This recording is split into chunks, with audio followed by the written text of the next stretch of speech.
안녕하세요. 자, 오늘 우리가 파헤쳐 볼 주제. 단순히 국사책에 나오는 옛날집 이야기가 절대 아닙니다. 이건 사실 엄청난 과학적 공학의 결정체거든요. 극한의 기후를 어떻게든 이겨내기 위해 만들어진 일종의 생존 기계. 바로 전통 한옥에 숨겨진 암호를 오늘 저와 함께 하나하나 풀어보시죠. 본격적으로 시작하기 전에 여러분 이 질문 한번 생각해 보실래요? 뼈가 시릴 정도의 시베리아급 칼바람, 그리고 숨이 턱턱 막히는 한여름의 찜통더위. 완전히 극과 극인 이 날씨를 옛날 사람들은 도대체 어떻게 똑같은 집 안에서 버텨냈을까요? 이게 바로 오늘 우리가 풀어볼 극단적인 환경 문제이자 이번 해설의 가장 흥미진진한 핵심 포인트입니다. 좋습니다. 그럼 오늘 살펴볼 내용의 큰 그림부터 짚고 넘어가죠.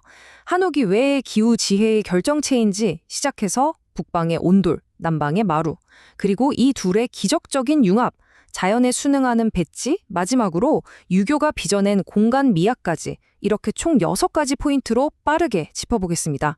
첫 번째 파트, 기후 지혜의 결정체, 한옥입니다. 한옥을 그냥 아름다운 옛날 집 정도로만 생각하셨다면 이제 시각을 완전히 바꾸셔야 합니다. 여기 아주 거대한 대비가 존재하거든요. 한국의 그 극단적인 사계절을 버텨내기 위해서 완전히 정반대인 두 가지 건축 패러다임이 한 집에서 정면으로 충돌하고 또 만납니다. 추운 겨울을 버티기 위한 북방계의 폐쇄적 구조인 온돌, 그리고 무더운 여름을 나기 위한 남방계의 개방적 구조인 마루. 이 정반대의 두 시스템이 도대체 어떻게 같이 작동하는 걸까요? 두 번째 파트, 북방의 남방과 온돌에 대해 자세히 들여다보죠. 자, 이제부터 열이 방바닥 아래에서 어떻게 움직이는지 그 흥미로운 여정을 한번 따라가 볼 텐데요. 첫 번째, 아궁이에서 불을 떼죠? 그럼 여기서 만들어진 아주 뜨거운 공기가 두 번째 단계인 고래, 즉 방바닥 밑에 있는 좁은 통로를 쑥 지나가게 됩니다. 그 다음 분엄기라는 고개를 넘어서 마지막 네 번째 단계인 굴뚝으로 연기가 빠져나가는 구조예요. 그런데 여러분, 여기서 정말 재미있는 사실이 하나 있습니다. 많은 분들이 굴뚝이 바닥을 데우는 거 아니야? 라고 흔히 오해하시거든요. 사실 굴뚝은 연기가 빠져나가는 그냥 마지막 배기구일 뿐입니다. 방을 진짜로 데우는 핵심은요, 뜨거운 공기가 아까 말씀드린 고래를 지나가면서 구들장을 달구고 뿜어내는 복사열입니다. 그러니까 굴뚝으로 연기가 나가기 전에 이미 방 안으로 열을 전달하는 과정은 끝났다는 거죠. 진짜 똑똑하지 않나요? 자, 세 번째 파트입니다. 남방의 천연 에어컨, 마루입니다.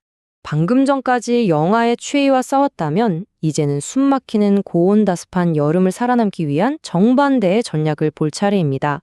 마루는 바닥을 땅에서 붕 띄워서 설치하잖아요. 이러면 땅에서 올라오는 눅눅한 습기를 완벽하게 차단할 수 있습니다. 더 대박인 건요, 앞마당의 뜨거워진 공기와 뒷산의 서늘한 공기, 이 둘 사이의 온도차를 이용해서 대청마루가 아주 자연스럽게 바람기를 만들어낸다는 거예요. 전기가 1도 필요 없는 조선시대 최고급 천연 에어컨이었던 셈이죠. 네 번째 파트, 온돌과 마루의 기적적인 융합입니다.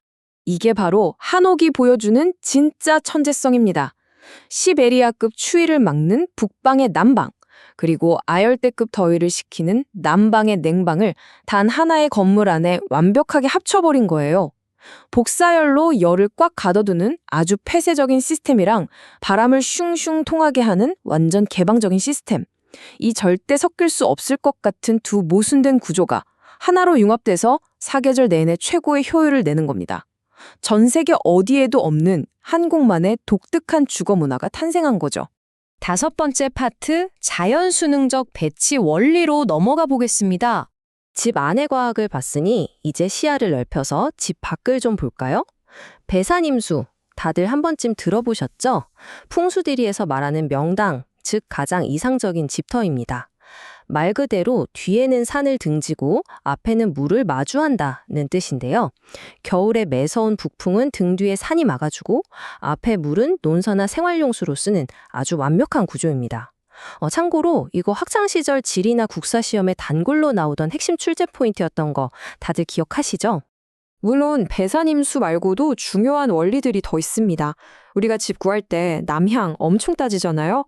햇빛을 최대한 듬뿍 받아서 겨울철에 집안을 따뜻하게 유지하려는 아주 철저하게 계산된 에너지 효율적인 선택이었습니다.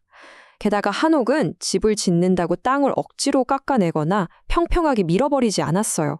자연이 생긴 그 모양 그대로 형세를 보존하면서 건물을 올렸죠. 자연과의 완벽한 조화를 실천한 겁니다. 마지막 6번째 파트입니다. 유교가 빚어낸 공간 미학. 지금까지 기후 과학을 이야기했다면 이제 사회 과학으로 넘어가 볼 텐데요. 당시 사회를 지배했던 유교 철학이 실제 집의 평면도를 어떻게 바꿨는지 보는 것도 굉장히 흥미롭습니다. 남녀를 구분하는 유교의 내외 사상이 건물 자체에 뼈대처럼 박혀 있거든요.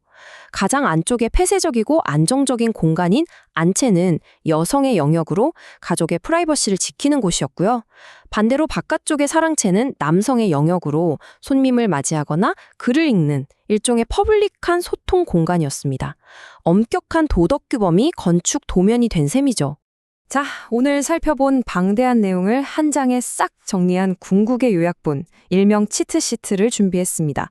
복사열로 방을 데우는 북방계 온돌, 천연 에어컨 역할을 하는 남방계 마루, 그리고 이 둘을 기적적으로 합쳐놓은 자연순응적 한옥, 여기에 유교적 가치관이 듬뿍 담긴 안채와 사랑채의 분리, 마지막으로 배산임수와 남향이라는 엄청난 배치지혜까지.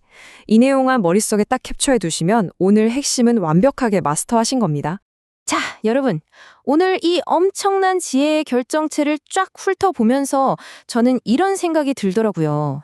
에너지를 말 그대로 펑펑 써대는 수많은 최첨단 기술을 가진 오늘날, 과연 우리의 현대식 집들은 한옥이 보여주었던 그 지속 가능하고 자연스러운 조화를 진짜로 뛰어넘었다고 자신할 수 있을까요?